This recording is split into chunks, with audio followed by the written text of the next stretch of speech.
Hello, I'm Charlie Cole, owner and CEO of The Bee, bmedianet.com, where you can watch my video podcast, The ChazmoShow, Wednesdays at 9:30 p.m. But I'm not here to promote my show. I'm here to ask if any of you would be interested in hosting your own show. If you have the equipment to record on your own, then by all means send me your video file and we'll get you a weekly, bi-weekly, or monthly spot here on The Bee. If you don't have the equipment but know you'd make a great host and live close to Central Michigan, then we here at Backwoods Studios are looking for you. Again, we can do a weekly, a bi-weekly, monthly show right here from the studio, the Backwoods Studios. You will host as I produce and man the controls. So email me at ichazmo@yahoo.com or call 989-433-6606. Leave a message and we'll get back with you. Thank you for your time. The Broadway Barber Shop, located at 612 East Broadway Street, downtown Mount Pleasant, Michigan, is open Tuesdays through Fridays, 7 a.m. to 5 p.m., Saturday, 7 a.m. till noon. Call 989-779-0468. Walk-ins are welcome. Are you looking for hosting with unlimited space, unlimited bandwidth, email, FTP, domains for a limited time?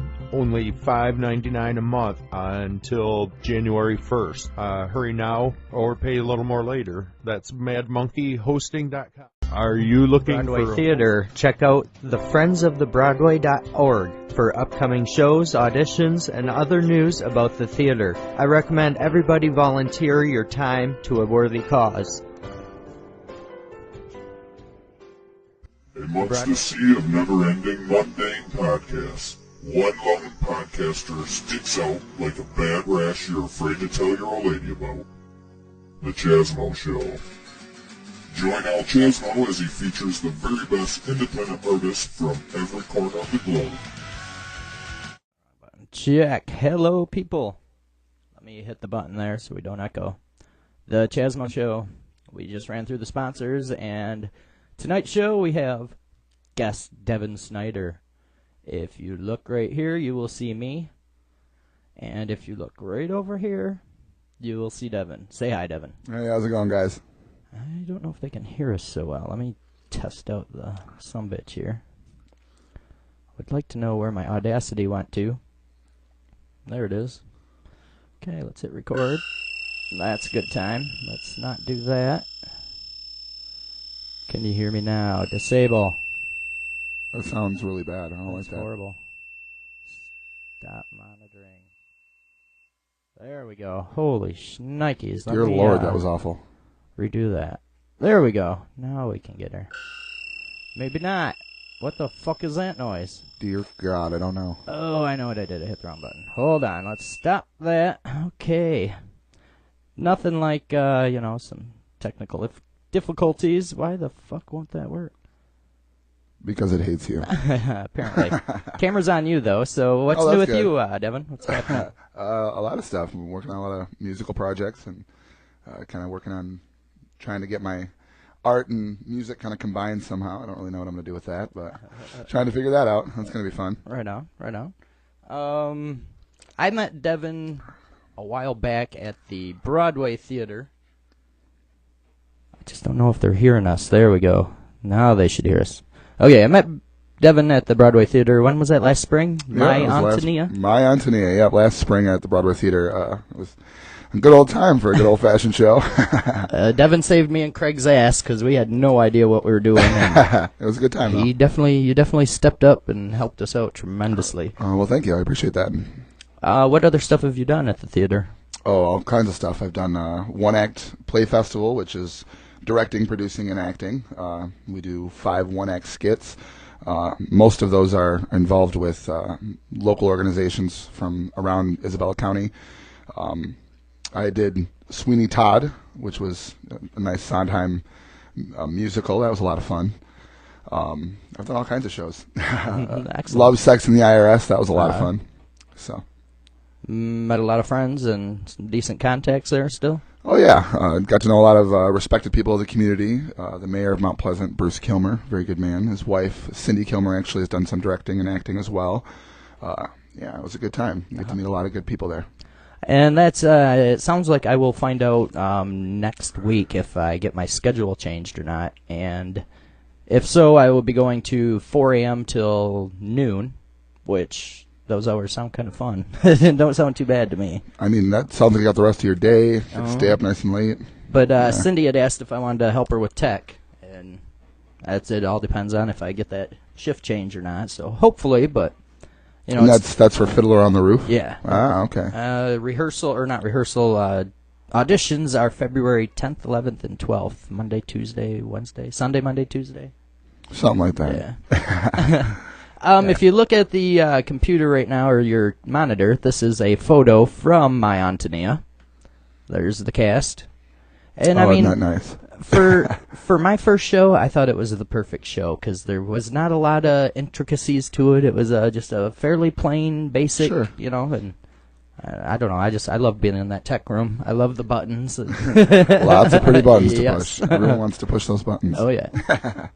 And the one guy came in and he tells me, you know, as tech director, you make this theater your bitch.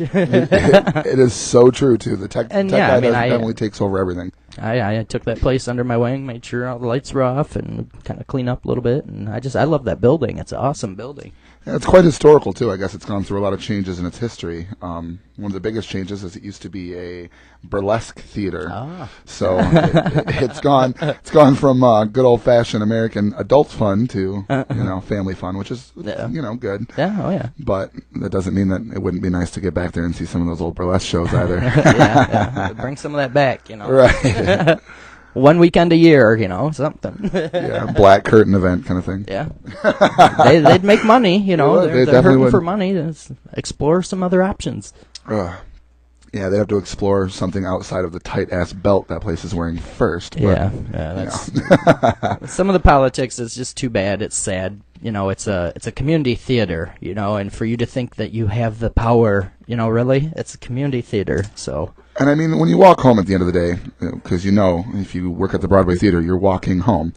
When you walk home at the end of the day, what are you really taking from that place? You know, what kind of power do you really have? Yeah, you know. Ooh, I get the choice to charge an extra $0.25 for popcorn. Are they gonna erect a statue for you? You know, I'm like made of gold and paper mache, made by the Playhouse kids. Yep. Okay, but. Music. I seen you Friday night play. I heard you a week ago. You were out here jamming out with me, and I'd never really heard you sing, and you've got a fucking amazing voice, dude. Thank you awesome very much. Voice. I appreciate that. And I went and seen you down at Rebels, and I have a bunch of footage. I don't remember the name of the song. The one like something about Too Close. Something about you loving me, or. I feel like I am just too close to love you. Yeah. Yep, Too Close by Alex Clare. Okay. Yeah, I good one. pretty much got that whole song, and then I got some snippets of some other stuff. So sweet. Why don't we'll take a little cigarette break here, and we'll show you this video. Sweet. Did you guys have a name for your band, or was it just kind of an impromptu? It's actually kind of both. It's an impromptu name. It's The Forgotten. Okay. So for now, I'm pretty sure that's what they're sticking with. But I'm kind of just an in and out kind of guy as far as for vocals and that kind of thing. So well, and I think Matt would be awesome. You know, it would be awesome to keep you in a band with them. I mean, he came out here and he saw all my stuff and he's like, "You play bass?" And the other guy's like, "Uh-oh, he wants to start another band." So I thought you guys worked well together. Yeah, we really did. Awesome as well as Nick Kim, who played bass for that set. Sean, who played drums. Who was the other guitar player? Was his name Doug? His name is Doug, yes. Okay. Thank you for doing that because I thought me. Doug was the bass player, and I'm like, I don't recognize him, because from in high school, he looks frailer than what he did. This kid's just kind of smaller, stature, Yeah. and Doug was just a bigger kid in high school. Yeah, Doug's a good guy, real good guy. He works well. He's definitely really good at picking things up fast, which is necessary when you're doing an impromptu show like we did on Friday. So. Yeah. And that's when I played bass for Mr. Sinister, the guys were like, I learned 30 songs within, a week or two. And Right. the one guitar players, I can't believe he learned all these songs. And granted, I didn't have all the intricacies, but I knew the basic, and then as time progressed, I got, Right. But I would really love to just start playing bass again and hook up with Matt and do Yeah, something, because he's a phenomenal musician. Well, and he's Matt, definitely made some comments as far as doing a project together soon. Yeah. He works a lot back and forth from here to Hollywood, so I'm definitely interested in doing more stuff with him. We're going to be getting together soon and working on some new stuff, and That's cool. maybe some originals, hopefully. Yeah, So yeah. doing some stuff like that. And that's, I love playing out in the bar, playing cover tunes. I mean, it's a blast. People love it. They know what you're playing. And I've been in original bands where I love writing your own shit, too. There's just something about that. But it's not quite as receptive, Absolutely. I think that if you play something that somebody can sing along to, they're more likely to pay attention to what you're doing.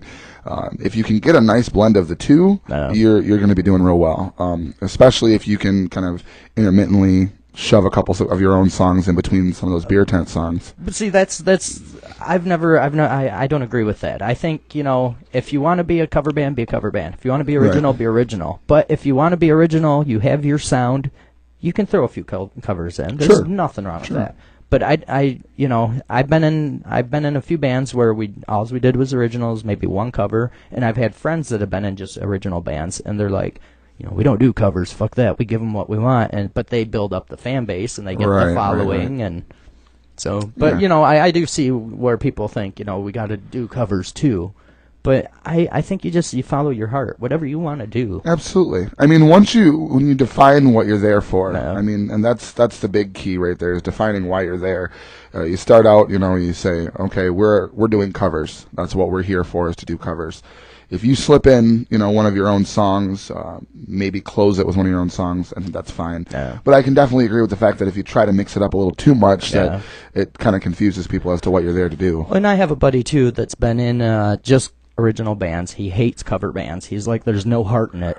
And I disagree. There is heart in it. If you're playing and you're having fun and you're putting your soul into someone else's song, granted it's someone else's song, but you're performing it, you're... Well, it's all about making it your own. Right. I mean, it's not really their song if you're singing it and you're performing it.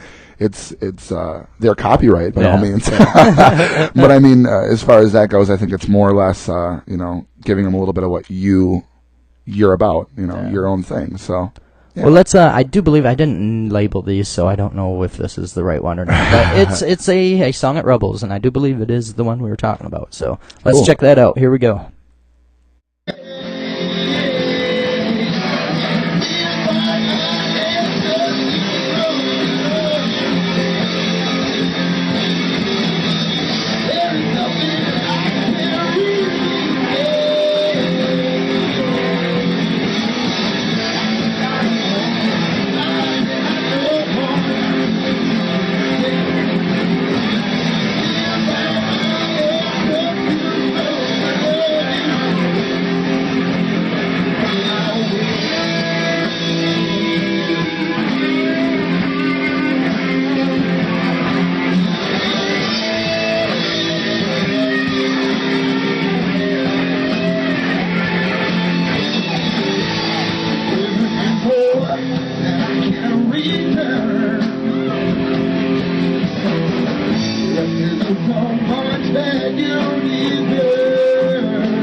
There he is. It was a fun show.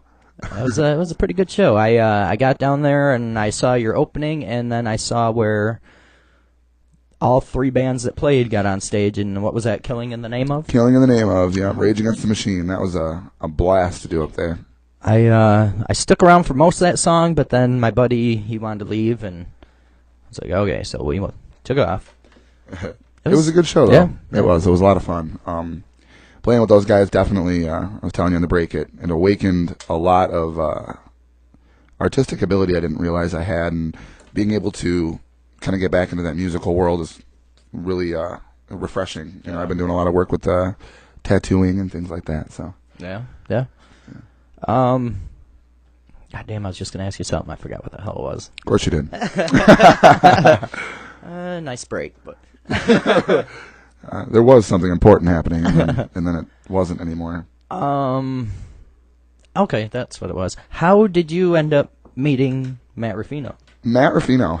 Well, actually, believe it or not, I went to school with his daughter, probably 2008 or so, when I was more into music than I was into my tattoo art.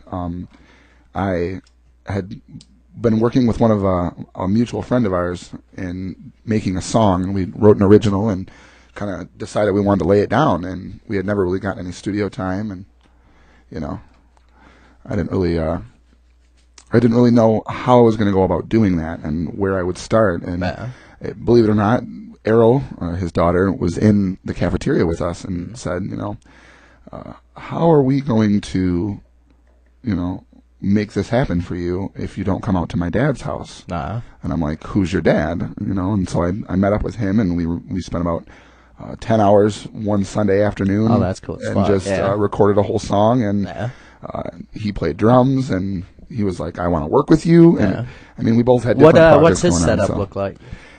Basically, believe it or not, it was actually a very simplistic setup. It was beautiful, don't get me wrong. Everything that he had was very high quality, and it worked out well. But the only thing that really kind of threw me off is I go downstairs. It's his studio's in his basement. I go downstairs, and you see this Windows 95 looking, you know, old gateway desktop computer, and I was like, oh shit, I don't know what I'm doing here. I don't know how this is going to go. And then all of a sudden he boots it up, and I realize it's all it is just a scepter. I mean, everything else is really, you know, so, you know, working with him and kind of getting that taste of what it's like to produce and edit music kind of helped me realize that this is what I want to do. It's so right for me. It just feels right to do it. So I've been kind of working on that, and I kind of came back to it, and all of a sudden Matt was like, hey, you know, we're looking for some people to sing. And I'm like, hey, I'm looking for something to sing. So, yeah, it turned out really well. It was a good time for sure. What musical genres are you mostly influenced by? Influenced by, I would say, folk rock a lot, some alternative stuff, a couple bands to kind of plug, if you will. Mumford & Sons, definitely a big inspiration for me, not necessarily vocally, but musically all around. 3 Days Grace definitely got me through some shit. So, yeah, I mean, there's some things all over the board, but I mean, definitely the rock, alternative, folk, indie, some things like that. So, I do find a lot of rhythmic inspiration in R&B and rap as well. I like to take some of those songs and take an acoustic guitar and sit there and play my version. Outcast is definitely one of those things where I've just that's fun. I actually did on acoustics. That's a lot of fun. So yeah. Do you capo that one? I don't have a capo, so I just play it down. I don't. I mean, my vocal range kind of allows for me to play it that way, so I just kind of go with it. It's cool though. Yeah, that shit's fun. You can get on the acoustic and just hammer out your version of someone's tune, you know. It's a lot of fun, especially when people that you're playing for have never heard the song. Too Close was like that for me. A lot of my friends really enjoyed that, and I played it acoustic before I played it with the guys at Rebels, and a lot of people had not heard the song yet. It became very popular on the radio shortly after, so most of my friends would not listen to it. I don't really listen to the radio a whole lot, and I never heard the song, but I heard you play it out here, and it sounded awesome, and then hearing you with the band behind you, it sounded awesome too. Yeah, it was great. It's different. I mean, it started out as kind of a bonfire kind of tune. Yeah. It was just something that I played that got people. It's kind of intense, so Yeah. it got people like really involved in what I was doing. And like I said, a lot of them hadn't heard the song before, so once they did, they were like, I don't want to listen to this. It's not the same. Yeah. So it was cool, Yeah. getting to get that impression. I hope to be able to do that with my own originals very soon. So. Right on. How do you have like a notebook full of shit you've been working on, or? I wouldn't call it a notebook. It actually started as a sketch pad. Okay. And I realized that I can space things out a lot more on a piece of sketch paper that's bigger than an 11 by 18, and I can cross things off and rework things and do that. So I took a sketch pad and kind of just started ripping out pages, and now they're all taped back together. And, that creative clutter. So. And your tattoos you got. You do tattooing. When did you notice that? I'd probably be grade school when you noticed you like to draw, and other people noticed you were good at it. Definitely. Kindergarten was actually the first time I can remember being praised for my art. We were in charge of making a folder. We had to make our own folder, and I drew a watermelon on it with a watermelon scented marker. And my teacher thought that was incredibly creative, that I'd taken the scents and put them to picture form, and it was that first little bit of inspiration right there that kind of had me move on to doing other things. So I've done things from murals to tattoo, flash art, all kinds of creative things across the board, stained glass. So where'd you do the murals at? I actually did a mural in Bay City. It was on. We have an old church that was turned into a United Way Foundation building, and they wanted something that represented hands across the globe. So I went very literal with that and did a chalk pastel of a globe and put hands all over it, I guess. Literally and figuratively, I mean, we took handprints and used handprints as a basis for pastel art around it. So it almost looked like people were doing it. Invisible people were putting it on as you looked at the picture. Right on. So, yeah, it was really cool. Stained glass and other murals and stuff I did out in Arizona, Mesa, Arizona, where I'm not proudly from, but I wish I was. So. When did you take on the art of tattooing, though? What made you... Oh, that was 2005.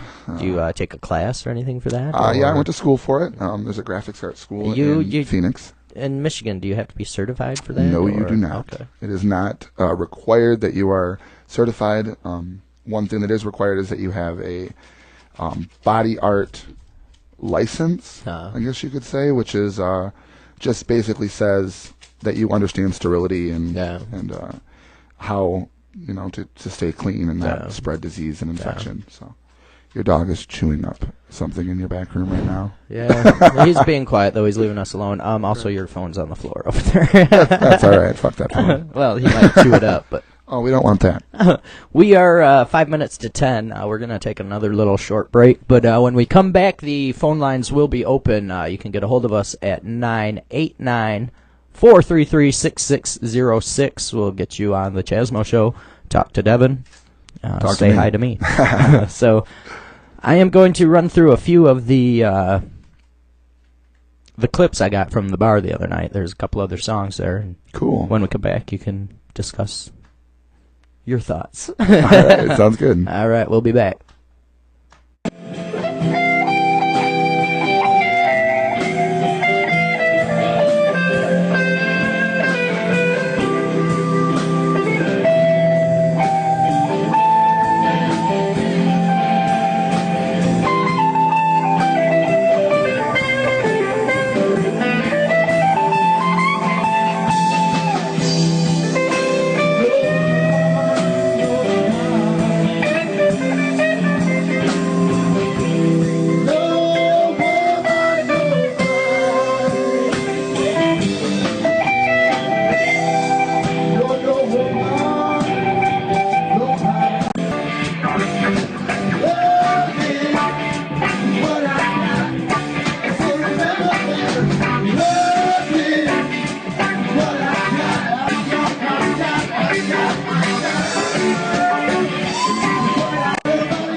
Yeah, so we're back. I keep forgetting to hit the button. There we go. I suppose we are. Okay, so there was some Say You Want a Revolution, No Woman, No Cry. No Woman, No Cry, and then the Sublime tune. What the hell's the Yeah, name of What that? I Got? Yeah, What I Got. There you go. That's a good tune. What Definitely. Okay, so you guys played a song called Killing in the Name of. Living in the Name of. Not exactly. Kind of quite the opposite. Killing in the Name of, and then you said you did a few more songs because I ended up leaving after that. But what other songs did you do? Do you remember? I know one of them that we practiced for quite some time was Billie Jean. Yes. I think we did another Lively Up Yourself. Bob Marley tune. That one was a lot of fun. I really can't think of any of the other ones we did right offhand. Now I was on my set list in front of me. Too Close was definitely like the showstopper as far as the tunes that we did. So people seem to like that. Yeah, that was a good song. You could just tell. I mean, you became the song. It was Thank you. Like it was said by someone that we don't really like to talk to, but it was soulful. We can just refer to him as Lurch. Lurch. That's fine. I do want to mention the phone line is open. I have Skype up and running. You can call in, talk to us, 989-433-6606. I was looking for like 6660 or 0666, but that was of course as you close as wouldn't I get could that. get. Yeah, 6606. So call in, be part of the show. Yeah. Kind of just repeated the other stuff, but let me show you this video. This is funnier than hell. I went to a car wash and I threw in a couple bucks to get my quarters out. Mm-hmm. So I go to the machine and I put my quarters in so I can get the water going, and this one quarter keeps popping out. I put it in, it pops out. I put it in, it pops out. Well, I look at it, and this video here will explain.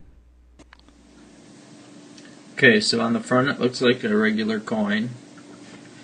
United States of America.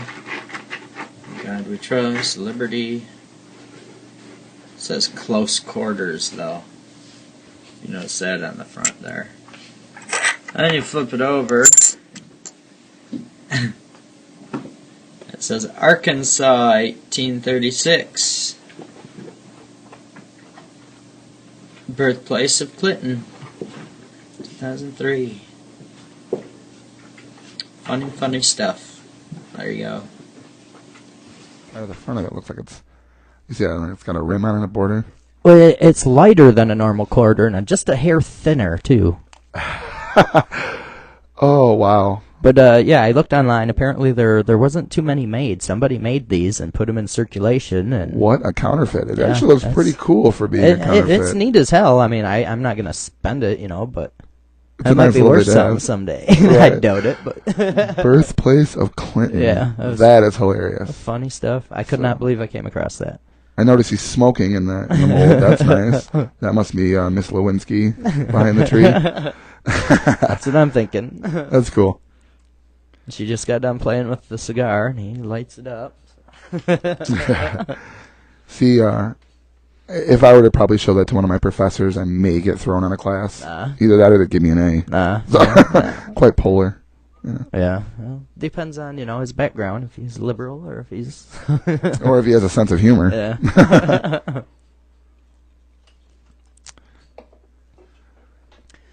So, waiting for you bastards to call. Yeah, nobody wants to call. Fuck you people. And that's what sucks about this, too, is when I upgrade it, it'll show me my viewers. Right now, I have no idea who's fucking watching this show. Right. Which sucks. I've been getting a text from one of our viewers. I'm going to see if maybe... Can they hear us? Is the sound okay? Nope, he just asked if he missed it. Oh, we're on. All I gotta do is go to backwoodearth.com and press play.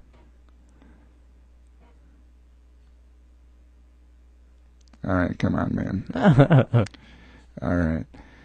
Yeah, one of the things I definitely wanted to talk about was, the experience between tattooing and playing music and how those two are related, because they definitely took some 90-degree turns on me. Yeah.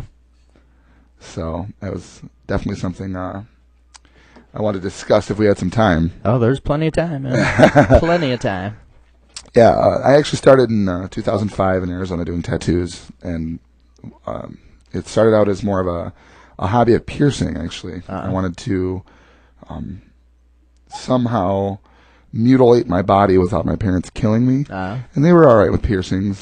Tattoos was kind of iffy, but it just kind of melded into piercings and tattoos, and then I found a school that you pay by week, which was kind of cool. So if you miss a week, you come back the next week and take that week over again. It's not a set program that you have to be involved in. So there was definitely a tuition. It was pay by week kind of tuition. It was something I wasn't exactly expecting. So. Yeah, it sucks when they want you to pay for services. Right. Yeah, who wants to pay for things? That's the damn cell phone bill that comes out. I paid it last month. Right. I have to pay it again. I actually had to call recently. I called Metro PCS, which is the shitty company that I go through for my cell phone. And I started out thinking it was a great deal. I mean, it works out just like any other prepaid, no-contract cell phone. Yeah. And then I realized I didn't get fucking service anywhere. Oh, nice. Yeah. So I called them 1,000 times. They said we were within perfect coverage area. They said I had to go into a Metro PCS store, which the store proceeded to tell me it wasn't the phone, that it was the network, and that my phone was working perfectly fine. So I called them, and 3 supervisors and 10 pissed off, disgruntled employees later, I got a free month of service. Yeah. So I definitely think I did my fair share of complaining. Yeah. I mean, sometimes they don't want to listen. It's like, look, it works. And then you're like, no, it fucking doesn't. Right. They actually they have this auto-programming on the phone. So if something goes wrong, you can reprogram it instantly by pressing star 228. Yeah. So that would redirect you to a process that would reprogram your phone. Yeah. However, I dialed this star 228, and it said from my phone, the Verizon customer you have reached is not available. Yeah. I'm like, this is Metro PCS. First off, it's not even Verizon. Second, this is your reprogramming network, and it's unavailable by Verizon. Well, do they use Verizon's lines, or I thought they used Sprint? It's definitely Sprint towers. Okay. Yeah. Okay. So. Yeah, that's crazy. Yep. So I called them. I told them this, and they acted like they had heard this quite a few times before. Nice. Well, at least in the dialect that we would use, they were definitely not from this country. So, it sounded like concern. Talking to Peggy again. Right. Talking to Peggy. Yeah. So, I mean, it sounded like it was genuine concern, but at the same time, they could have just had to sneeze. They had no idea what you're. Yeah. I'm so sorry, sir. I'm so sorry you're having trouble with our devices. And it's pretty bad when you have them repeat themselves and they say they're sorry again. So it just kind of sounds like an automated, record that's skipping. Yep. But so it's with my DSL out here, I had to have when I'd forget to pay the bill, there'd be times where I'd have to call them up and reset shit up. And then you got to go through their freaking press 1 for this, press 2 for that, and all that bullshit. And then you finally get to somebody. Well, it was so screwed up, I had the tech guy out here. So he's sitting at my desk, and he lifts up his laptop, and he's looking at stuff, and he calls, and he's got to press 1 for this, he's got to press star for that. I'm like, really? There isn't a back door for you guys? No, we got to go through all the bullshit you do. I'm like, oh my God. Fuck AT&T. That back door would quickly become the front door, I'm sure. That's probably why they don't give him one. Well, what was great was he gets a cell phone call from a lady. I don't know if it was a supervisor or just another employee, but I hear her clear as day, just motherfucking AT&T. This fucking company, they're doing, I can't believe they're fucking.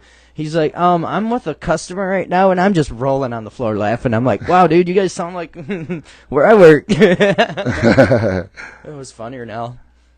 Yeah, it's definitely different as far as working with cell phones as it used to be a landline. Yeah. I mean, I remember calling AT&T, and if your building had already had connections, you could have it set up in 4 hours, You just call them and say, I want a phone, give them your social security number, and a promise that you'll pay the bill, and they'd turn it on instantly as long as you had a phone in the house. So, Now you got to go through these contracts and learn how to use a damn Well, smartphone. Have fun with that, people. You want a smartphone, go for it. Yeah, it's just learn it, But I was listening to the Joe Rogan podcast, and he has a sponsor called Ting.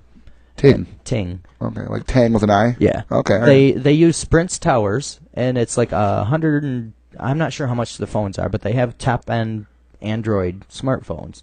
And they don't rape you on the price for the phone, and there's no contracts, and they're just really on the up and up. And he's like, he says, this proves that, companies can make money by not fucking people. You don't have to sign a contract with these guys. You just, and if you don't use all your minutes or all your data, it rolls over to the next month, or they cut you a check and your bill's less next month. He's nice. And if I wasn't wrapped up in this AT&T iPhone, I would definitely switch to Ting. But nice. Did you see how much it was as far as monthly? That I have no idea. He never said, and I never looked into it. But I think just Ting.com, and if there was a Google thing you went to, if you found them through Google, you could save like $50 off. Oh, nice. Off the phone. Oh, that's even better. But I want to say they were $120 for the phone. I mean, it wasn't like $600 for goddamn smartphone. Well, hopefully it wouldn't cost that many ducks. Yeah. That does not sound fun. No, I'd rather pay bucks than ducks. But I'm not into hunting. I just don't want to have to find that many ducks. Yeah, I mean, I don't think they'd be very happy if they saw me in the middle of a city park. Maybe you could switch out for 10 ducks for a swan. Right. Oh, like currency exchange. Yeah. Well, I got a lot of cardinals around here. I could give them a few cardinals instead of. I mean, that's at least $3, right? Yeah, I would think.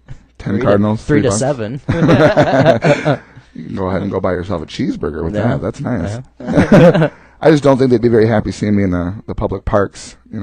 Fishing around the ponds trying to catch all their ducks. I mean, I don't really know of anywhere else in the immediate area where I can find that many ducks. That's not fun. My buddy's property, he has this big old pond that they don't swim in. It's just kind of a pond, but he's got all these fucking geese. Geese are bastards. There's like 100,000 geese around there. Dear Lord. There's shit everywhere. And I seen a bunch of babies, and I'm all drunked up. I'm like, dude, you dare me to go up to them babies? He's like, I dared to see how close you can get to them. So I start walking out there, and I see all these adults just kind of eyes on me, and I was like, yeah, no. I mean, there's easily 70, 80 fucking geese out there. I'm like, I don't feel like getting my ass kicked by any geese today. I mean, you have to admit, though, it'd be really funny to see. It would be interesting. I would laugh, but, it wouldn't be me running out there. If he did, I would have fucking laughed my ass off. I'm just going through this list in my head of all the friends that I would like to see walk towards that many geese with babies. Not necessarily because they deserve to get their ass kicked, but just their reaction would be great. Kill you. They'd mar you up pretty good. I mean, you'd probably have to go to the hospital. I mean, it kind of reminds me of that crab, that eye pinch. Yeah. I kind of feel like that's what they would do, is just like pinch the hell out of you with those bills. Not fun. Chew on you a little bit. Oh, I know what we can talk about. I forgot all about this video. Let's check out this video, and we'll be back. So, they're both Nigerian pygmy goats. They're pretty sweet. They're nice guys. They're both pregnant. Nice. Give me a right. Due anytime, right? Yep. She's due anytime. The one in my arms has got a few more weeks. But how heavy are they about? 100 pounds, 80 pounds? I'd say probably, can't be 80, maybe 65 pounds. Hey, buddy. See, they're herd animals, so if I pick one up and not the other, or separate them too far, they'll actually start to freak out. If I come over here, Betty will have to come closer, or they'll start to talk. See? Here you go. There you go. They like the chair, huh? Yeah, the chair is kind of their place. They kind of took it. We were going to take it out of here when we first got the pen, and they sat up there, and they would not get off of it, so we could move it. So we pushed them off and then get back on, then push them off and then get back on. So eventually we just let them have the chair because none of us sat in it anyways. So they're both Nigerian pygmy goats. They're pretty sweet. They're nice guys. They're both pregnant. Nice. Give me a right. All right, there we go. So yeah, the pygmy goats. I have goats. They're Nigerian pygmies. They're really cool guys. Well, girls. They're both girls. The peppered one I was holding, that was Paige. The black one that wasn't too keen on me holding Paige was Betty, named after the famous pinup girl, Betty Page. So they're really cool animals to have. They're very friendly. What inspired you to get goats? Actually, I was working for an event in Ionia County called Safe Haven Humane Society, and what I started doing was we had goats there, 2 pygmy goats there that belonged to the owners of the building we were, doing the event at. So what we decided we were going to do was, my roommate and I decided we wanted to take these goats and steal them and keep them. They were just very friendly and a lot of fun to play with, and they get pretty rambunctious. So we decided we were going to take these goats and steal them. Well, obviously we weren't exactly going to walk out of this event with 2 goats. Yeah. So we started trying to find out different places, and I pretty much begged the universe for goats, just trying to figure it out. And a woman came up and started feeding the ones that we had there and said there was a farm nearby that had rescued quite a few of them. So we decided we were going to figure out where this farm was and go adopt. Yeah. So we did, and we got 2 females, and both of them were pregnant when we got them. So they were mixed in with the males and had already been bred. So, which is kind of what we wanted. We did want to kind of experience the birth thing, so it was fun. And you'd mentioned something about possibly making goat products, goat cheese and stuff. Oh, yeah. And goat soaps is the biggest thing we want to do. Can you get enough of that just from 2? Are you going to keep all the babies and just or are you selling some, or how does that work exactly? Do you get enough from just 1 goat to do stuff like that, or? Well, it really depends on what you're trying to do and at how much of a mass, really. The biggest thing is these goats can produce up to 2 quarts a day of milk. So it's got a lot higher butterfat content than you'd consider even from a normal goat. Which does lead to richer products, especially like the goat cheeses and soaps. So the soaps are really cool because they hydrate your skin like none other, and a lot of people seem to enjoy them because they're all natural. So none of those harmful byproducts and things like that. So yeah, they're a lot of fun. Goat cheese is amazing. Do you eat goat cheese? I've never had goat cheese. I like to try new things and this and that, and like blue cheese I'm not a big fan of, but a friend of mine made it with, she rolled up a steak and had some asparagus and like blue cheese in there. It was awesome that night to reheat it in the oven or the microwave the next day. It tasted like ass. And to eat that stuff just dry, crumbly, I do not like it. Right. It's definitely, goat cheese is a rich, very rich cheese. It can be processed several ways. You can get the hard crumbles. I've heard it's kind of an acquired taste, and I'd be down for trying any of it, but I've just never. I've seen it at the store. I just don't know what I would do with it. Right. I would definitely not recommend, if you want to try it out. I wouldn't recommend eating just the cheese. Pair it with something. If you're going to have wine, try a nice dark red wine. Yeah. Otherwise, I would try something like. Maybe bruschetta. Do something where it's like you chop some tomatoes, cilantro, and some onions, and slap it on with some basil on a piece of bread with some goat cheese, and that's phenomenal. Yeah. So, I definitely wouldn't recommend just up and take a chunk of it right away. It is an acquired taste. It tastes phenomenal once you get the taste for it, especially with onions. What I really want to do is I would love to turn my garage into a artisanal fucking fresh mozzarella factory. I love fresh mozzarella. There's nothing better than fresh mozzarella, a little tomato, and some basil on a fucking, I have a garlic nose. I know what you mean. Oh, man. That fresh mozzarella is just so delicious, but it's so expensive at the store. Right. I've never made it. I've made lots of things, but that's one thing I want to try for sure. Fresh mozzarella is actually a very wet cheese. When it's processed, it floats. So. Oh, and you got to stretch it too. To make it. You got to work it, yeah. Which is, takes a lot of intricacy. But I love working with dough. I love kneading dough, any kind of dough. Fucking, that's me. It's fun as hell. I love cooking too. For sure. I would love to own just a little 10-seat restaurant, or. Like the White House in Clare, maybe. Yeah. Well, a little. Anywhere they have 6 booths. But yeah, I mean that. To me, that'd be awesome as fuck. I'd be happy to go to work every morning. I mean, as long as the business was there, I think it'd be a lot of fun. I mean, I love to cook. I've cooked for local restaurants around the area, so it's just a lot of fun. Unfortunately, there's also the bad side of that, and that's the business side of it. I mean, if you could own the business and have someone else operate and just well, any strictly do business your that job. you own, they say you got to put, at least the first 5 years of yourself into it. You know, Absolutely. Absolutely. But especially businesses where it's sole propriety. Yeah. You have no one else to kind of fall on. Every decision comes on you. You've got no creative bounce, which, I mean, it sounds, when you pile it up like that, it doesn't sound too good. But at the same time, you have no creative input from other people. You don't have to worry about the back and forth that a lot of people like to. If I won that fucking lotto, because I mean, I'd love to start a restaurant, hire some people for that, and I'd love to put $400,000 into that goddamn Broadway theater and just get it up to date and beautiful. Bye-bye Lurch. Bye-bye Lurch. Because that would be the B Broadcasting Center. Absolutely. Every weekend I'd have live bands. I'd do a show. There'd be live shows there. Fucking broadcast them out. I think it'd be sweet as fuck. Well, I mean, we seat over 400 at the Broadway Theater, too, which is impressive, to say the least. I mean, for the size of the building, that's a lot of seats. We only have a single balcony as well, which, once again, just kind of adds to the fact that that's pretty impressive. You get that many seats.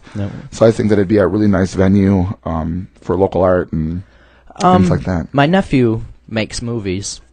Nuclear Goat Video, I think I showed you some of that. Yeah, they're hilarious. I've actually showed a couple of my friends those. He was talking, he's wrote a script for the Zombocalypse Part 2.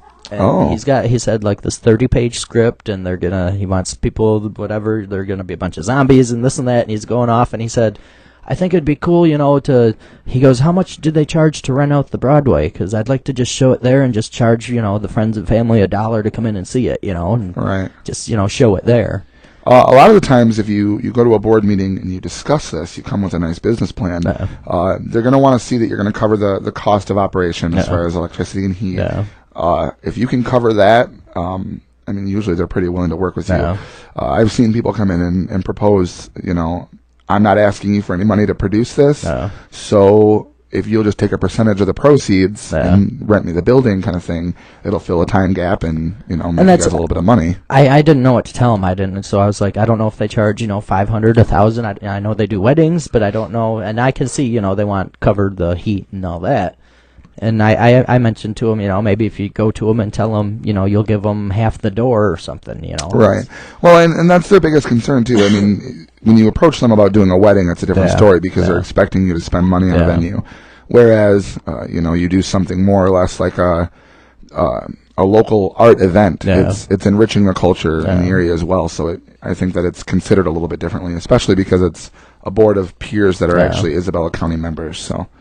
And that's, I kind of, when we did my Antonia, I was like, man, it'd be cool to, either jump on the board or just be part of this somehow where I could do live shows from here once a month, and broadcast it out. Right. Kind of I mean, your best bet in that genre would probably be head of a committee. Yeah. So instead of having to deal with the politics of the board, because, fuck that. But at the same time, I would like to just get in there and be like, really? Just call people out on certain shit. And just be like, are you fucking kidding me, dude? Well, we really do need someone there that has nothing to lose. Yeah. Just kind of come in because I think that the prestige has gotten to a lot of people. I'm on the board at the theater, so I'm awesome. It's community theater. It isn't, fucking, that blows my mind. No, I think they think that they're like the MGM Grand Hotel. Yeah. And if you skip through the lobby, someone's going to call the press. Yeah. So, yeah. It's kind of interesting. It just leaves a bad taste in your mouth, but literally. And so I'll help out with this other thing if I can get switched. But my whole thing is doing tech the last time. I think being there from the beginning was just awesome. And that's how I want to approach this one. Well, I mean, honestly, if the person that is doing the tech has the time to do it, I mean, most of the time it's just a time commitment. Yeah. A lot of people won't come until the last few weeks of the show because in order to do the tech, it's not really necessary. Yeah. However, it does enrich the quality of the show quite a bit if the tech producer can be there the whole time. Well, that's the last show they did. They called me like during tech week. Like, can you run tech for us? And I'm like, well, I get out of work at 8 and you're a week out from the show. I can't, I'm sorry. Scheduling conflicts. But to come in a week before, even if the scheduling conflict wasn't there, I just would be a mess. Very uncomfortable, right.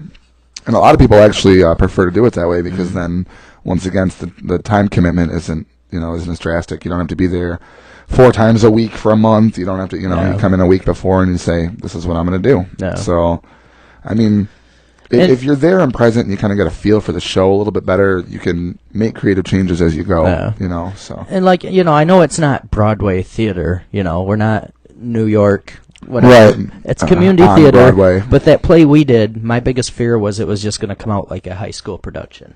Right, which in a lot of aspects we did have the high school-esque feel to it, and I think it's just the young actors weren't prepped the way they should have been. The young actors, and I think just the show itself was kind of more of a high school production. Yeah, it was dry. You know, that's the kind of thing you invite your grandparents to come see. This is not something you're like, oh man, I need to get my friends to see this. It's gonna rock. No, it's more like I need to get my grandparents to see this. I think they came ahead on that show because we didn't spend hardly shit for the budget. I mean, it was everything they had there. They did very well. A lot of the support actually came from us. You know, the actors and their families. We had, I don't think there was a single night when we had less than 80 people in the seats. You know, so for a spring show on its own, that's impressive. I mean, Love, Sex, and the IRS was on the up and rise as well. That was a spring show, and that was a lot of fun, especially because the title, and it was almost risque for the conservative community of Mount Pleasant to put sex in the title.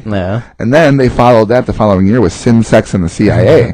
So people started to expect a theme, and then now there's not another something, sex, and something.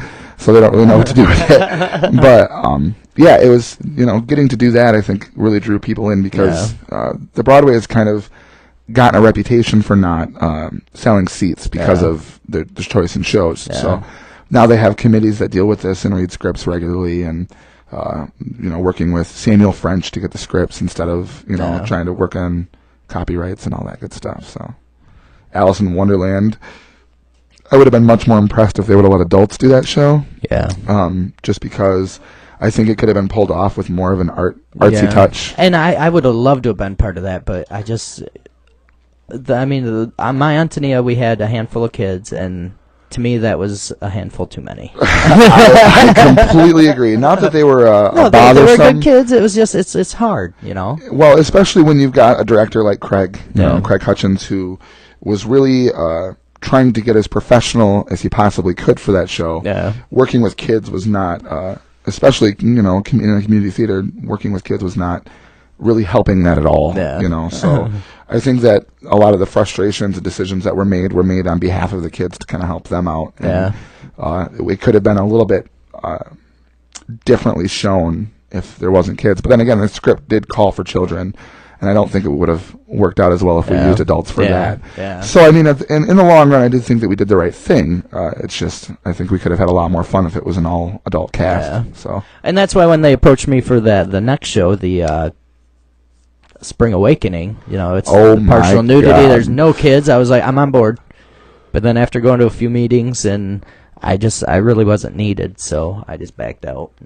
Wow. But I met John St. Jones through that, and he's a pretty decent guy. Yeah, he's incredibly talented as far as a director goes. I've dealt to him at the casino a few times too. Nice. Yeah, he's a good guy. Definitely a good guy. He's done other shows as well. He did a local reproduction of Rent, which I guess was very accurate, and that freaked people out. There was curtains on stage where you'd see silhouettes of fellatio, to be appropriate. So I think that really that made a big difference as far as you know what people thought of it. But I think the younger crowd, it did just the opposite. It reinstilled, you know, that oh my God, the Broadway can actually. You know, they can be risque, and that's okay. And I think that really helps. It really is. I think it was a necessary step. I think it was very bold. I probably wouldn't have been the one to do it, to be honest. Not for fear of what the board would think, but for fear of what the community would reflect as far as the theater, because they do have kind of a standing reputation for keeping it clean. So. I mean, there were certain... But you gotta, you gotta have a healthy mix of everything. It's community theater. It's not, it's not children's playhouse 24/7. Absolutely. You know, and and that's just the thing, is if we put a warning out front that says this isn't for kids, don't bring your kids, you know? I mean, on most of the advertisements, we do radio shows to promote, you know, when we talk about these things, we do mention, you know, if it's an adult show, this is not for anyone under the age of, 12 or 13 maybe. Yeah. So... I think a big part of what we're doing is making changes as, you know, the society around us changes. Yeah. And I think that kind of helps, you know. Getting the younger crowd involved in the Broadway at all is great for the demographic of people that we've had there. Yeah. You know, so live theater is not dead. Yeah. I refuse to consider it dead. Yeah. So getting the young much crowds like help. the music scene in Mount Pleasant, which has been dying for years, if there really ever was one. Just running out of steam. Yeah. It's sad. You see Rebels and they got DJs on Friday and Saturday nights. It's so sad. Ouch. So sad. Or karaoke. It's like, really? Back in the fucking 70s, there were some big name acts that are big name now that used to play there that weren't big back then. And I mean, it's sad, real sad. Yeah, I mean, I found it a real honor. I think that was probably one of my biggest nervous points. I don't really have stage fright, but one of my biggest points where I was nervous was, you know, some big names that played at Rebels, and to get on that same stage and kind of rock it out was, you know, it was an honor. I was really humbled by the situation, you know, getting up there, and it takes a lot more than what it looks like. Yeah. I mean, confidence does instill a way to make it look very easy, for sure. Yeah. It's the thing that pisses me off about Rebels is I love that bar, but the owner will not sink any money into it. Yeah. You know, it's raining outside and the ceiling's leaking. But what's scary is there's an apartment above that ceiling. Oh my God. You know, I mean, sink some money into your fucking bar, you know? Right. He's got that awesome fucking, the PA, which the guy from the casino, Henry Cuban, that's his PA system there. Oh, okay. But if I was Henry, I wouldn't put that PA in there. Not until you fucking renovate, you know, or something. Because, I mean, it's an awesome bar to play. Just throw a little money into it. Fix that ceiling, you know? But Right. I think one of the biggest concerns they probably have, I mean, if it was me, just externally looking at it, one of the things that I've noticed about the bar is that everything's carved. There's all over the piping in the back where the band stay, you know, through the back doors. That's fine. All That's signed. character. You can keep that. But like that fucking ceiling, that drop down black ceiling that's missing all sorts of pieces. Oh my God! You know, fix that. And I mean, it's really not necessary to even or just consider tear that it part down. of the art. You know, it's funny. I think that another thing they could do is put a little bit more space in there. I mean, there's definitely been new technology breaks as far as how to, you know, make that building, you know, a foot bigger on each side and still have good insulation. It's kind of small. Yeah, it's a tiny stage too. Really, I mean, what is it, like 8 feet, if that, 10 maybe across, maybe 6 feet deep. I don't know. It's like it's enough for a 3-piece band. They fit nice. A 4-piece band isn't too bad. You get over that, and it's crowded. Well, I mean, as far as being active, though, that was one thing that I felt very crowded about. Was I can't be moving around a lot and getting the stage, you know, more active if I'm afraid that there's going to be a bass that hits me in the face. Or, you know, getting a headstock to the eye. So it was definitely a new experience dealing with a stage that small, especially working from the Broadway to that. I mean, Rebels definitely had more my kind of crowd, don't get me wrong. And to that PA system, I mean, when you're out there listening to a band and that the sound guy has got them dialed in, that PA system is fucking badass. God, yeah, the acoustics are good, that's for sure. Yeah. It's a nice, a natural setting, I would say, too. You just walk in and you would expect to hear a band. Did you know the sound guy at all? No. I peeked around the corner. I was hoping to God it was Jay. But I haven't seen Jay in fucking years. Last I knew, he was working at Rebels doing sound, but he was the best sound guy I've ever came across. Real good guy. No, I don't think I talked to him maybe once. The biggest thing that I did was mic setup, so everything else was the other guys, you know, they've been there, done that quite a few times. So especially Matt Ruffino, God, he's all over the board. So he's a great guy to work with for sure. Oh, did you see his foot pedal fucking thing? He had 32,000 foot pedals. Yeah, it's 17 to be exact, nice. I think, as far as my count went. But it's built into a foam padded box.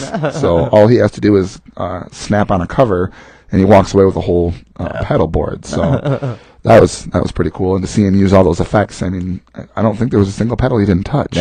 So he uses them all, and he makes them work too. Yeah, you know, it's not something that sounds like, oh, I'm just sampling everything. That's when we were on the break. I said, you know, that he becomes one with that fucking guitar, and I wish I could fucking do that kind of shit. if you see him, he actually speaks guitar, is what I call it. When he plays, his lips will move like this. He'll go. Yeah. And he'll actually, while he's playing certain things, it almost sounds like he's saying it, because you'll see his lips moving and his tongue will kind of come out sometimes.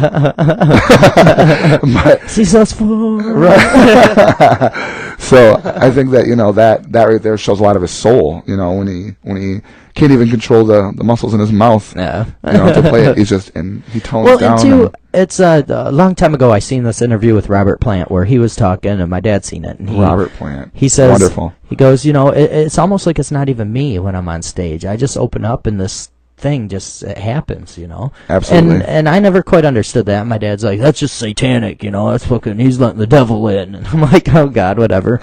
But I've experienced that on stage when I was singing, when I was playing bass, sometime playing guitar. It's like, how the fuck did I do that? It's like, where did that come from? Because you don't almost think it doesn't feel like it comes from within. It's like something that's out that goes through you. It really does, and I can relate to that. Vocally, I've taken leaps and bounds in the last year, and I wouldn't say that it's made or broke me, but it definitely. It opened me up to a lot of things that I wasn't expecting to happen, and the only time it ever happens is when I'm playing. Either you're a good singer or not. If you learn all the tricks and you're not a good singer, at the end of it, you're still not going to be a good singer. You'll know the tricks, but you're just not going to get it. So, I think you got to, it's kind of, you're born with it, and you just open up. You got to let it in. Yeah. And I like the way that you said, something goes through you, because I believe that very wholeheartedly. Yeah. I do believe that externally there's a lot of things that happen around you when you're... Well, our eyes are so limited. So. We can't see all the fucking shit around us, Absolutely. So who's to say that there's a whole other community living right here in my living room that we don't see? Absolutely. And as far as external forces, there's energy everywhere. Yeah. That's physically manifested. Everything is energy. There's energy everywhere. And that energy, just like anything else that you can mold, like water to a glass, I think can be molded around you under the right circumstances. And right on. I do believe that several times I've gone to sing, and it has literally felt like it wasn't my voice. This isn't something I'm doing. I'm but a vessel, almost. You know what I mean? Yeah. So, not trying to get too spiritual. But well, no, you're conscious of it. You're very conscious of it. But it's just like, wow. You get done, and you're like, whoa. How did I do that? Right. And it sucks to try and repeat it, because it never happens like that again. You really have to hone in on your ability to make it happen consistently. And I'll be playing on the piano, and I'll be doing something, and I'll be singing along, and I'm like, man, and then I hit record, and I go back to it, and it's like, ding, twang, fuck. Right. As soon as you know that somebody else is listening. Like, I've had a couple instances recently. Excuse me. 989-433-6606. Call us. Thank you. I've had a couple moments recently where I've sat down to sing and nothing comes out. Yeah. And I don't mean like, I can't think or I can't verbalize. I literally go to say something and nothing comes out. And if you start to examine your environment a little bit and the things that affect you, and stimulate your musical ability, you can kind of hone in on why that happens. And I've been examining recently, and a couple times I've gone to sing and nothing comes out. So I've learned, if you consider yourself an instrument, you're more likely to play like an instrument. Yeah. Instead of considering yourself exterior to the rest of the musical abilities. Your throat, your diaphragm, you think of it as a instrument, not, it very much is. Oh, good job. Goddamn Mike. So I do think a lot of music ability comes from understanding how you affect the music you're making. Yeah. Understanding what part you play. So it's an experience. It really is. It's a great learning experience. Oh yeah. You do a lot of soul searching when you're a musician, and I realized more recently than not that solitude is just as much your friend as companionship. Yeah.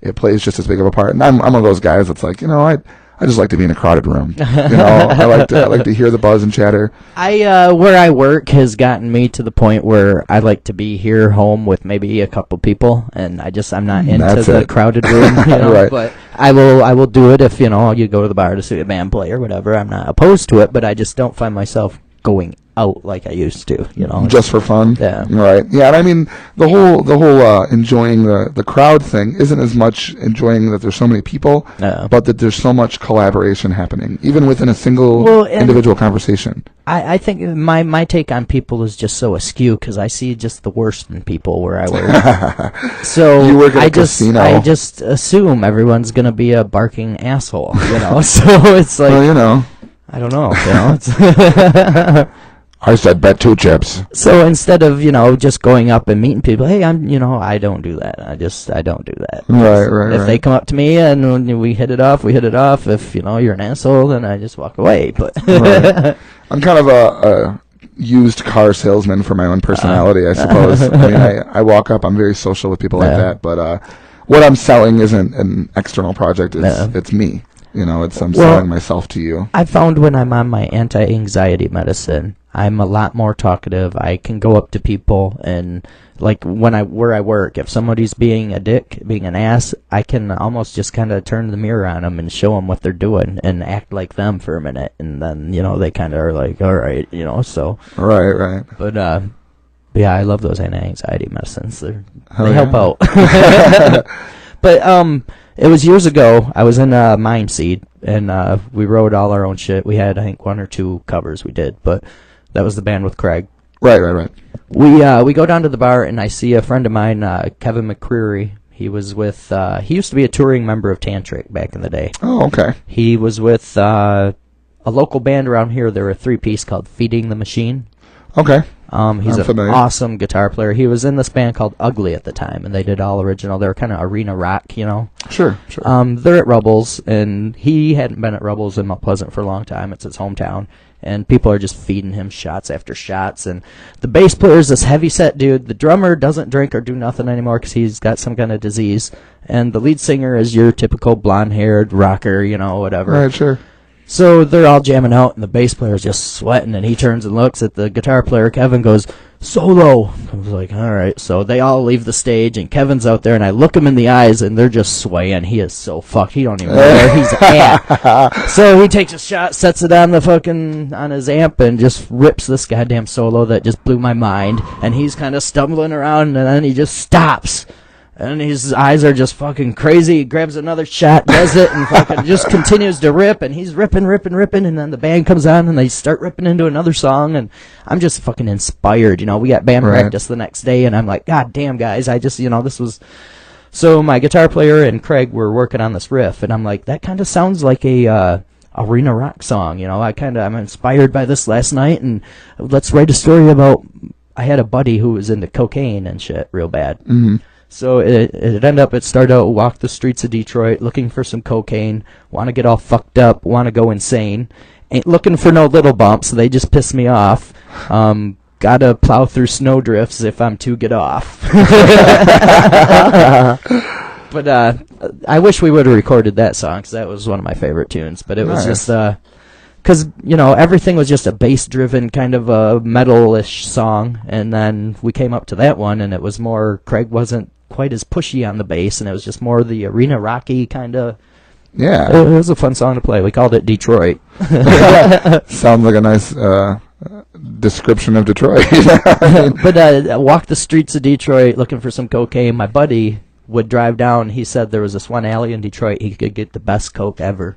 He's like, it's so much better than what you can get here in Midland. And I'm like, you're a fucking moron, dude. He ended up, he did so much one night that he was at a hotel, and he went outside to light a cigarette out in the hallway just to get away from everybody. Right. And he ended up, like, having a heart attack, and he fell. He broke his collarbone. Eyes are rolling back in his head. Everyone comes out, looks, they freak, so they flush everything. Then they call the ambulance, and I don't know if he died, but he came real close. And for the longest time, he was living in Missouri, and he's like, yeah, I'm all clean, this and that. I go to church now, and I was kind of scared because the way he was talking, it was almost like he was in a cult. Oh, dear Lord. But that's cocaine for you. A few years, something happened. He got in a fight with his old lady, and he ended up going to jail again, and it was looking like he had a firearm on him. He was looking like at 15 years in prison.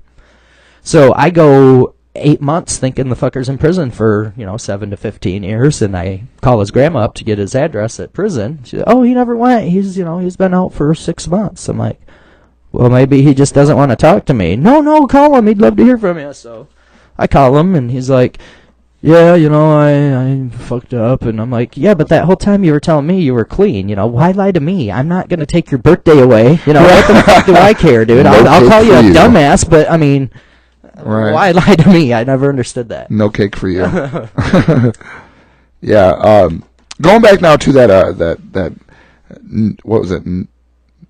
Goat. Nuclear goat videos. Goat. And I'm thinking neuronic for some reason. Nuclear goat videos. Yes. Those are your sons?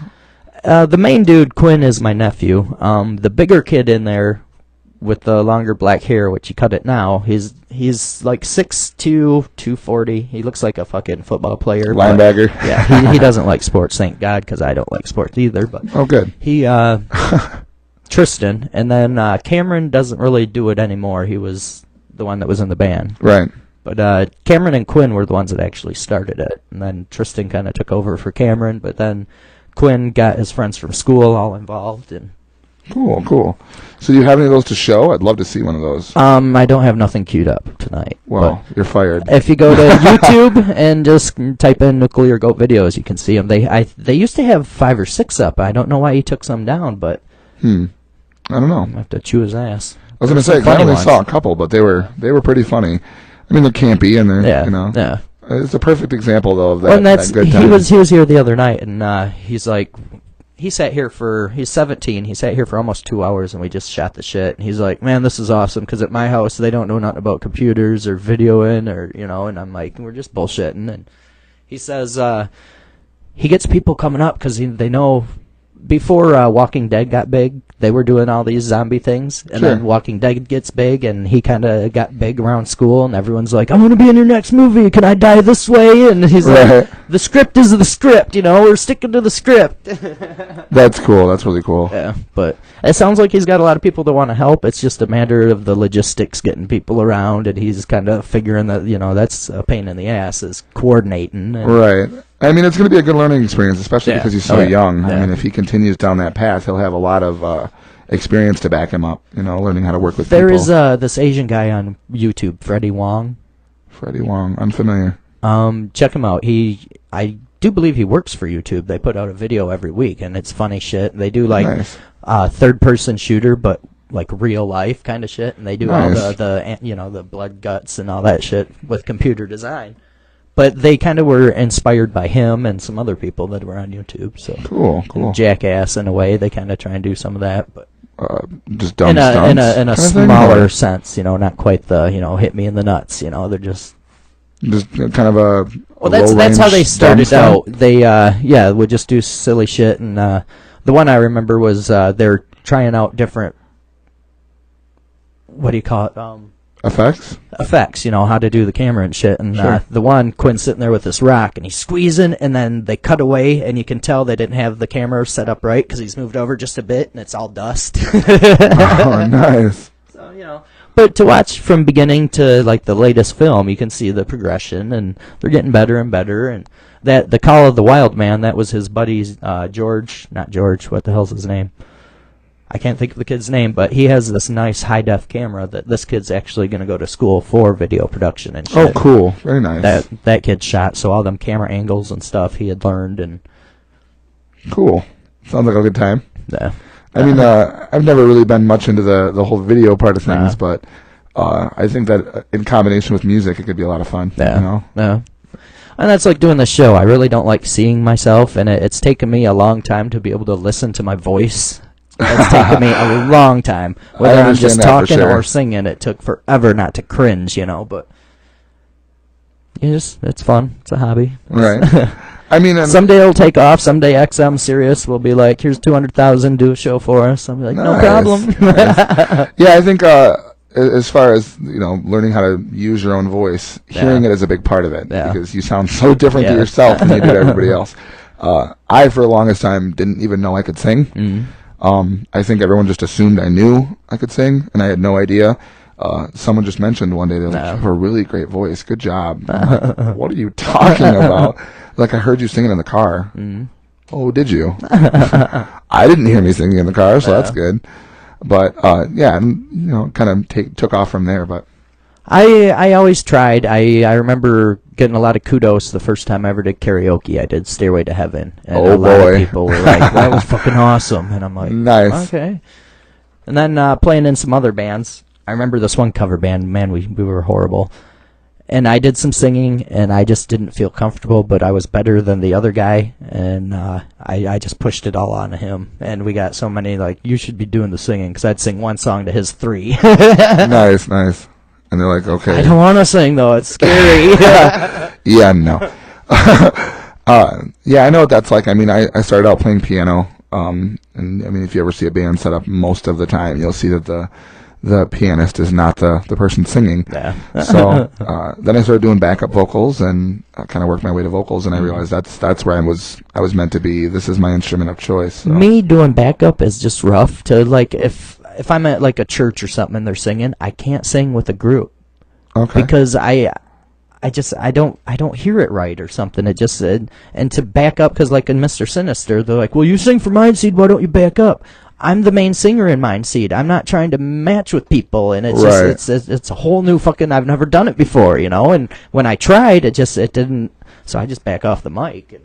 Yeah, I mean, separating as far as harmony goes, separating those two is definitely not an easy task. Yeah.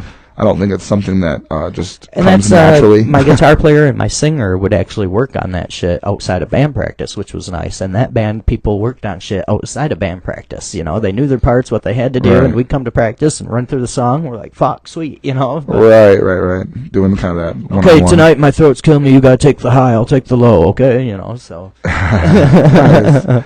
Yeah, I've never really been in projects where I wasn't equally important to the lead. Yeah. Just doing backup vocals, but I do enjoy them. Yeah. I learned recently how important they really are. Yeah. Oh, yeah. It does make a big difference in the final production of a song. So. Yeah.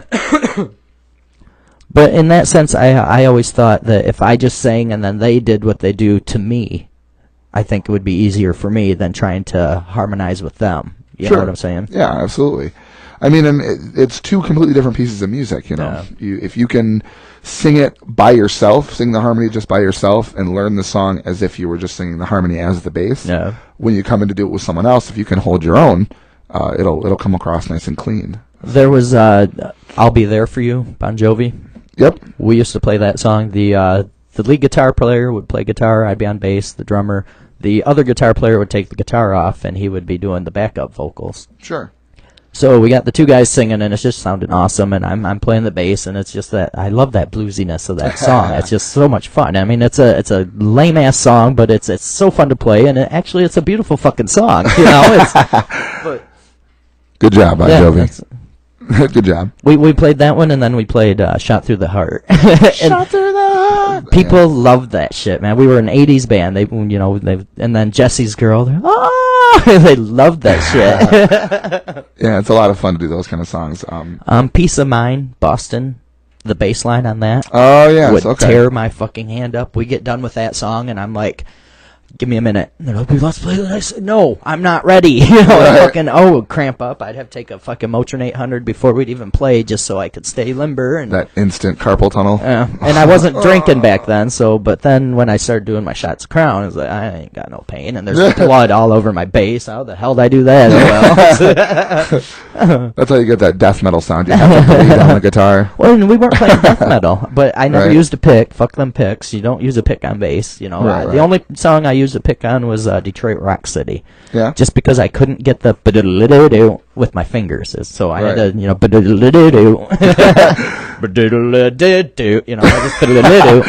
Right. And they gave me shit for that, but I'm like, fuck you. It's the only way I can make the song right. Cool. Yeah. So I want to talk a little bit too about what's going on as far as community music. You had kind of touched base on that a little bit earlier. Why do you think that's an issue? Why would you think that Mount Pleasant has kind of died off as far as its musical? It's never upbringing? really been a musical community. I mean, it might be with like Central, with like the bands and the marching bands, that kind of shit. But like as far as educational music, is like 4-piece bands, 5-piece, rock and roll bands, whatever, blues bands, there really hasn't been a whole lot. And the scene here, I've been around the scene since 92, 93. And way back then, Rebels had bands every weekend. But now it's just sad that, it's not bands every weekend. They're harder and harder to find. And that I attribute a lot to the fucking no smoking in the bars. I don't want to go to the bar, Sure. You gotta go outside to smoke and it's wintertime, fuck that. I'll just stay at home. Well, and I think a lot of the time, too, smoking and drinking are so hand in hand that, if you can't hold your cigarette with the same hand you can hold your glass in, Nope. it becomes one of those culture shock kind of things almost, Big time. I mean, I wasn't really big into the bar scene. I'm only 23 years old. I wasn't really big into the bar scene before, the no smoking laws were passed. However, I do remember a lot of my older friends freaking the fuck out. Like, well, we're not going out anymore. We're going to my house. Rebels was always a great place to see a band, and no matter if it was heavy metal or country, gospel, whatever it was, the crowd was always decent. It was never a gun and knife club. I mean, there were fights there and there, but for the most part, it's not like any bar in Saginaw, It was a good time. You were fairly safe. The Blackstone was always like the college bar. Sure. But it was nice because I knew the guy working there, managing, so I could drink for nothing down there, and I'm like 20 years older than these fucking people that are these kids in there, but whatever. Yeah, I mean, free drink is a free drink no matter what age you are. But back in the day, there was 2 or 3 bars in town that would have bands. I remember Nick's Wagon Wheel, Nick's 911, and then it changed to Nick's 911, and that's kind of where, across from John's Country Burger. Oh, yeah. There used to be a big old bar there, and it was an awesome place to see a band. It's a marathon now, isn't it? It was right on the other side of the marathon. They end up tearing... Oh, I think it's still there. It's office buildings now, or a dentist or something. Oh, yeah, okay. But that was... They had an awesome stage, a great fucking... monitors and the... I mean, it just sounded awesome. It was a nice... What happened to that place? I think the owner fucked up and lost his liquor license or something, but one of them deals. Ouch. Or like the place in Elma there, what the hell's it called now? That Crack Rocks or whatever it is. Crack Rocks? Crack Rocks. It was Crack Rocks, now it's just the Rocks or something, but... I don't know if I would ever go to a place called Crack Rocks. It's Crack Rocks. I understand that, but you understand how close it sounds like It was Crack a Rocks. big bar. I seen Quiet Riot there, I seen Jackal there, and I had a band that played there once, and we had maybe 50... there was probably 100 people there, but it looked like 10, because it's just so big, Right. But, I mean, that place used to have all sorts of bands, and it's over the years, I think a lot of it, I don't know, I don't really want to say hip-hop, but I think that kind of pulled away from a lot of musicians. And Mount Pleasant has always been a guitar town. Everybody wants to be a guitar player in Mount Pleasant. That's true. The guitar stores will tell you that, and that's years ago, Guitar Central, Pat and Ed, I knew them real well, and Ed was like, Mount Pleasant is a guitar town. There's barely any bass players and barely any drummers. Everyone drummers drummers are like trying to find psychedelics in this town. And if you can find a drummer that doesn't have a big head, hold on to him forever. Because, a lot of times they know they're good, and they'll take advantage of that ego. Yeah. For sure. Trying to find a drummer in this town is like trying to pull teeth. Yes. I mean, you do find one and they flake out, or they've got prior commitments, or we're married and with a kid, right? Or she's pregnant. I work full time at Meyer. Sorry, I can't. I have to stock shelves. I work from 8 till 4 in the morning. And Right. Yeah, 7 days a week. Yeah, it's definitely hard to find musicians outside of guitar players. That's for sure. Yeah. I mean everything. I mean anything from drums to bass to even vocals. It's hard to find a vocalist here. So. And that's I have the time. I'm just right now. I just kind of lacking the ambition, but when I join something, I'm dedicated to it. And the only thing I wouldn't probably do is if we had to. Well, unless we were super big and we had to tour, then I could probably get like a 6-month leave from work. But to just fly out to Los Angeles this coming week, I don't have time at work to do that. Right.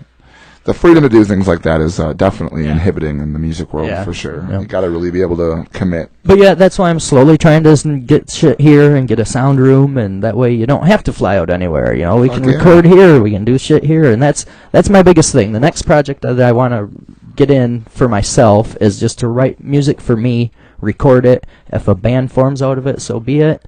I'm really not looking to play out every fucking week at this point, you know. Eventually, I'd love to get back into that, but I'm busy at the moment. Well, I mean, honestly, if you look at the ever-changing world of technology, there's a lot of people that are doing that now, a lot of groups and artists that are.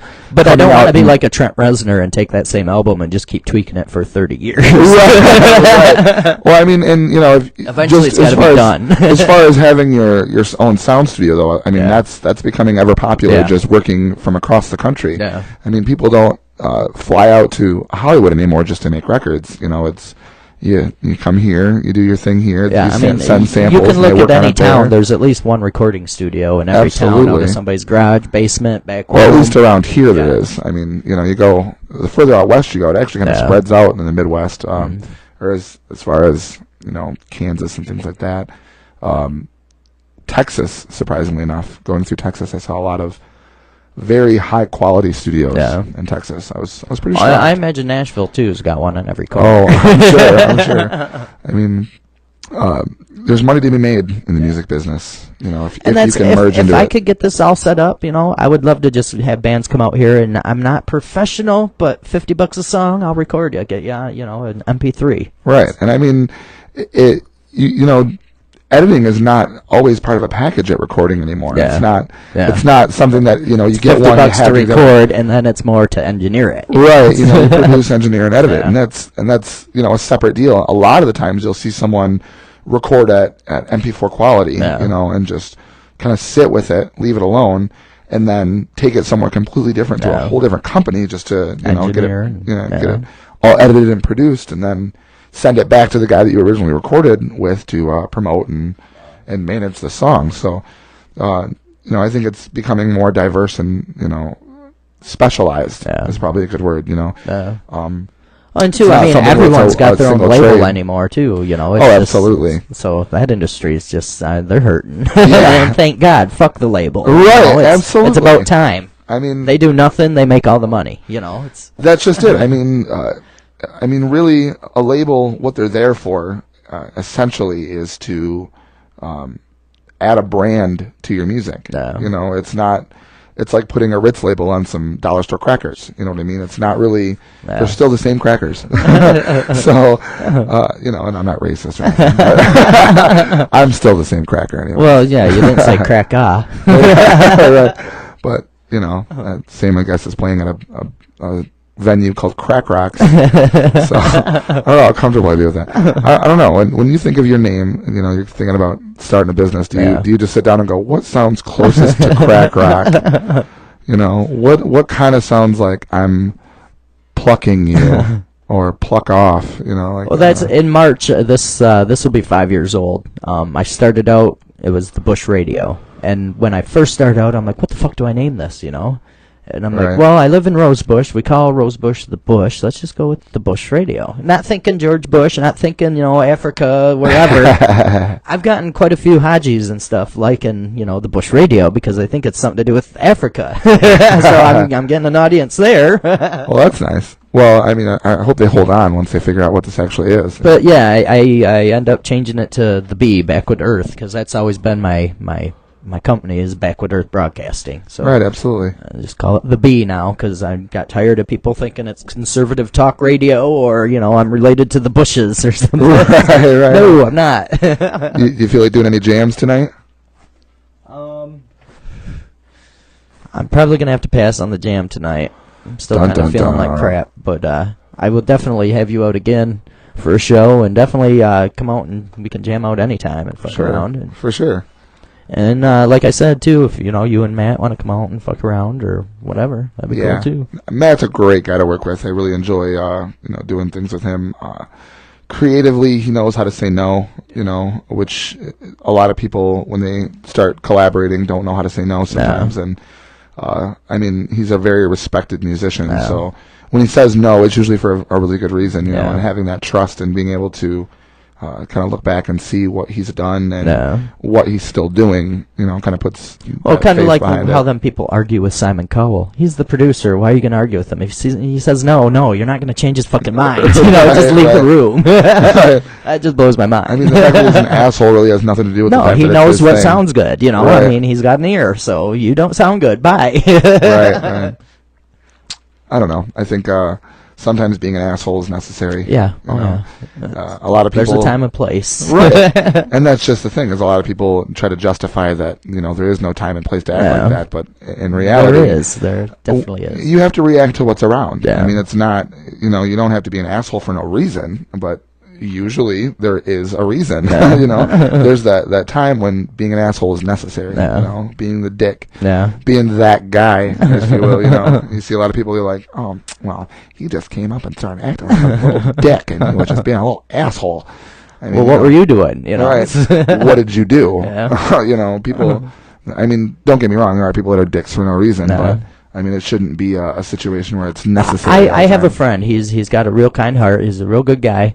But when he's out in public and he'll be in front of me at the counter and he's like asking for cigarettes, he just has this. He has no social skills. He's just like, it's like, you know, don't just, you know, could I have a pack of, you know, just it's like, damn, dude. Or you're at a restaurant and what will you have? Oh, I'll have your grilled cheese. What will you have? You know, it's like French fries. Bitch. What did they do to you, man? Right. I mean, my mom passed away in 2006, and one of the things that she used to say all the time was, your walk talks and your talk talks, but your walk talks louder than your talk talks, which is a really fancy way of saying actions speak louder than words. But you know, a lot of the times people will take what you say and contextualize it based on your emotions and your facial expressions. You know, and I see when you're making that face, you have, you know, that voice goes with the face. You know, you know, and that a lot of the time, you know, affects what people think of you. So you got to be careful. You know? Definitely. Context is big. So it's a good time. Yes. Well, Devin, it is 11 o'clock. We are going to wrap it up. Thank you very much for hanging out. Thank you for having me. No problem. It was a fun show. Definitely. And we'll be back in a couple weeks with Brian Kuntz and Jamie Berger. Brian Hansen. Yeah, the owner of Bees will be out next. We got 3 more shows. We're done with this season. I get a couple months off. Woohoo! Yeah, we'll be jamming out then, I'm sure. Yes, for sure. So take it easy, and we'll catch you next time. Thank you very much. Appreciate it. The Chazmo Show is a Backward Earth Media production. Executive producer, Gary Stalter. Directed, written, and edited by Charlie Cole. Recorded live at Backward Earth Studios. The Chazmo Show is...